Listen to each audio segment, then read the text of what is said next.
Hello दोस्तों, आपका स्वागत है आपके अपने चैनल इन्वेस्टिंग बाय सुमित में।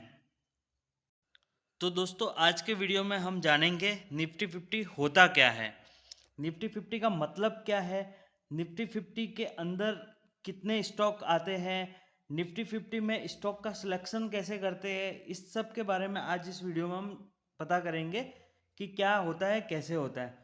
तो दोस्तों, शुरू करते हैं पहले निफ्टी 50। निफ्टी 50 एक इंडिया का इंडेक्स है। इंडेक्स मीन्स ये क्या होता है कि 50 कंपनियां होती है, उस कंपनियों का एक बास्केट होता है, और वो बास्केट मिलके एक नाम कहलाता है, वो होता है निफ्टी 50। एक्चुअली ये होता है एनएससी के द्वारा। इसमें जो भी स्टॉक होते हैं वो सारे के सारे एनएससी के स्टॉक होते हैं। एनएससी की बहुत सारी कंपनियां होती है, उन कंपनियों में से टॉप 50 जो दमदार, जिनके रिजल्ट, जिनका मार्केट कैप, हर एक चीज स्टॉक की बेहतरीन हो, उस कंपनियों को, वो 50 कंपनियों को सिलेक्ट करते हैं। वो सिलेक्ट करके एक बास्केट बनाते हैं, उस बास्केट को निफ्टी 50 इंडेक्स बोलते हैं। अब बोलते हैं ना कि आज तो मार्केट इतना डाउन हो गया, आज तो मार्केट 200% अप गया, 200 पॉइंट अप गया, 200 पॉइंट डाउन गया, आज तो मार्केट ने एकदम मतलब कपड़े खोल दिए, नंगा कर दिया, एकदम मार्केट खराब हो गया आज तो वो होते हैं ये 50 स्टॉक के परफॉर्मेंस के ऊपर। ये 50 स्टॉक किस तरीके से काम करते हैं, ये 50 स्टॉक की परफॉर्मेंस किस तरीके से होती है, उसके हिसाब से निफ्टी 50 की परफॉर्मेंस को डिसाइड करते हैं। अब होता क्या है, ये इंडेक्स चाहे तो इतना पावरफुल है कि पूरी इंडियन की इकोनॉमी को हिला सकते हैं, एक सरकार को पूरी को हिला सकते हैं, इतनी पावर रखते हैं ये स्टॉक। तो दोस्तों, एनएसई में, इंडिया में एनएसई नेशनल स्टॉक एक्सचेंज, इसमें लगभग 2100 प्लस कंपनियां हैं। अब 2100 प्लस कंपनियों में से 50 कंपनियां ऐसी सिलेक्ट की जाती है जो निफ्टी 50 के अंदर काउंट की जाती है। इस तरह की कंपनियों को सिलेक्ट करने के लिए 6 तरह के क्राइटेरिया होते हैं। एनएससी की साइट पे आपको ये 6 तरह के क्राइटेरिया मिलेंगे। किस तरीके से होता है, क्या होता है, अगर आपको इसकी जानकारी नहीं है तो मैं आपको बता देता हूँ लाइव किस तरीके से आपको इसके बारे में जानकारी लेनी होती है, इसके बारे में आपको बताता हूँ। तो दोस्तों, सबसे पहले आपको गूगल पे आना है। गूगल पे आके आपको एनएससी सर्च करना है। एनएससी सर्च करने के बाद में आपको ऐसा एक साइट आएगा एनएससी इंडिया का, जिस पे आपको क्लिक करना है। क्लिक करने के बाद में आप इसको स्क्रॉल करोगे, स्क्रॉल करते करते आपको डाउन जाना है। डाउन जाते ही आपको देखो यहाँ पर एक प्रोडक्ट एंड सर्विस नाम की चीज़ दिखेगी। प्रोडक्ट एंड सर्विस में जाने के बाद में आपको इंडाइसिस पे क्लिक करना है। आप जैसे ही इंडाइसिस पे क्लिक करेंगे, आपको ये एक इस तरह के पेज पे लेके आएगा। अब आपको इस साइड में जाना है। इस साइड में जाके आपको बोर्ड मार्केट इंडाइसिस, यहाँ पर आपको क्लिक करना है। यहाँ पर क्लिक करने के बाद में आपको यहाँ पर दिखेगा निफ्टी 50 इंडेक्स। निफ्टी 50 इंडेक्स पे आपको क्लिक करना है। निफ्टी 50 इंडेक्स पे क्लिक करने के बाद आप यहाँ पर देखोगे, देखो आपको इसमें सब तरह के फाइल मिल जाएगी जो एनएससी की ओर से दी हुई होती है। जैसे इनके क्या क्राइटेरिया होते हैं, क्या नहीं नहीं होते। आपको यहाँ पर 5th नंबर पे एक फाइल दिख रही है, डाउनलोड मेथडोलॉजी पीडीएफ। आप इस पीडीएफ को डाउनलोड कर देना है। डाउनलोड करने के बाद में आपको ये पीडीएफ ओपन हो जाएगा। पीडीएफ को आपको ओपन करने के बाद में देखिए, ये आपके पीडीएफ ओपन हो गई। पीडीएफ ओपन होने के बाद में मैं आपको बताता हूँ, इसके टॉप पे जाना है, ये ठीक है। ये फरवरी 2014 की एक पीडीएफ है कि इस पीडीएफ में सारा कुछ दिया गया है कि आपको निफ्टी 50 के स्टॉक कैसे सिलेक्ट करते हैं, कि आईपीओ अप्लाई करना होता है तो किस तरीके से करना होता है। ये सारी चीज़ें आईपीओ के लिए किसी भी कंपनी को एप्लीकेशन डालनी पड़ती है तो किस तरीके से डालने के लिए सारे के सारे क्राइटेरिया इसमें दिए गए हैं। आप इसकी टेबल को देखेंगे तो Nifty 50, Nifty 100, Nifty mid cap whip 150, Nifty 50, ये सारे इंडेक्स आपको दिखेंगे। निफ्टी ऑटो, निफ्टी बैंक, सारे के Nifty FMCG, Nifty IT media, ये सारे के सारे आपको इंडेक्सेस दिखेंगे। अब हमें बात कर रहे हैं निफ्टी 50 की। सारे डिटेल्स में इतने जाने की जरूरत नहीं है हमें, हम सीधे के सीधे निफ्टी 50 की बात करते हैं।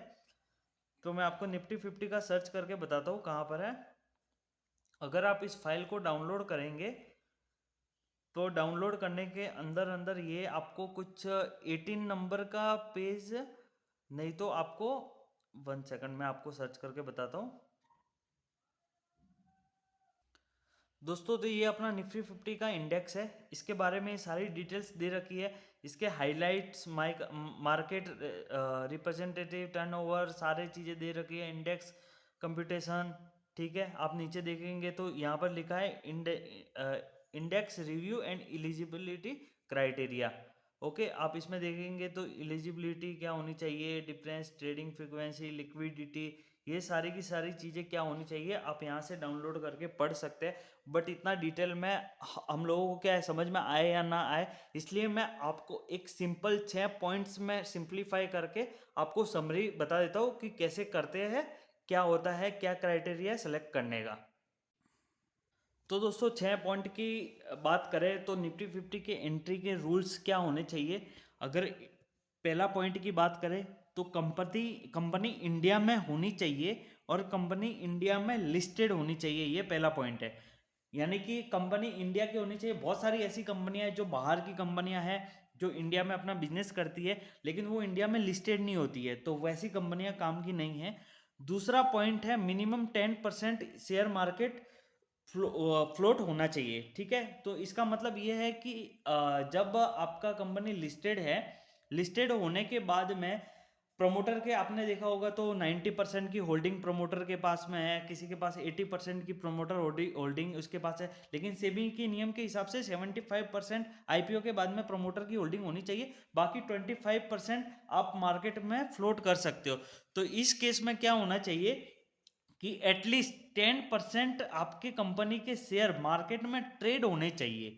दूसरी क्राइटेरिया ये है। थर्ड क्राइटेरिया है इम्पैक्ट कॉस्ट, मींस लिक्विडिटी। ऐसा नहीं है कि मार्केट में आपके शेयर्स तो है बट शेयर्स आपके ट्रेड नहीं हो रहे हैं। मार्केट में आपके शेयर पर सेकंड ट्रेड होने चाहिए।